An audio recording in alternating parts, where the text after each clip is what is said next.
नमस्कार. खूप जणांची रिक्वायरमेंट अशी होती की आम्हाला रेडी टू मूव्ह फ्लॅट पाहिजे, तर आज तुम्हाला मुलुंड ईस्ट मध्ये घेऊन आलोय. इन्व्हेस्टरचा फ्लॅट आहे, रेडी टू मूव्ह आहे. बघा 2 BHK आहे, 590 स्क्वेअर फीट कार्पेट म्हणजे ऑलमोस्ट 600 स्क्वेअर फीटचा आहे. ईस्ट वेस्ट त्याची फेसिंग आहे. वेस्ट मध्ये बघा इकडे खूप सुंदर असा व्ह्यू तुम्हाला बघायला मिळणार आहे. संध्याकाळचा सूर्यास्त बघायला मिळेल तुम्हाला इकडून. आणि घरामध्ये जी लाईट असते, म्हणतात ना घरामध्ये प्रकाश असेल तेवढी आपली प्रगती जास्त होते. किचन बघा, दोन्ही साईडला प्लॅटफॉर्म आहेत. हे तुमचं कॉमन वॉशरूम, 2 फिक्चर्सचा कॉमन वॉशरूम आहे. हा तुमचा कॉमन बेडरूम.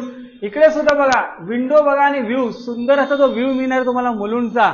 तुम्हाला जे ग्राउंड दिसतंय संभाजीनगर मैदानचं, ते तुम्हाला ग्राउंड बघायला मिळणार आहे. आता आपण बघूयात मास्टर बेडरूम. मास्टर बेडरूमला सुद्धा पुन्हा एकदा विंडो, फुल साईज विंडो आहेत. पूर्ण घरामध्ये उजेड येणार आहे. या साईडची वेस्टची हवा येणार आहे, म्हणजे खेळती हवा राहणार आहे. इन्व्हेस्टरचा फ्लॅट आहे. इनडोअर रूफटॉप अॅम्युनिटी देखील मिळणार आहेत. 2 BHK दाखवतोय तुम्हाला, रेडी टू मूव्ह इन. जवळपास 1 ते 2 महिन्यामध्ये मॅक्स टू मॅक्स तुम्हाला पोझिशन मिळून जाईल. हा फ्लॅट तुम्हाला आवडला असेल तर तुमच्या संस्थेला लवकर संपर्क साधा. आणि मुलुंडमध्ये जर काही फ्लॅट बघत असाल तर खाली दिलेल्या नंबरवरती संपर्क साधा. थँक्यू.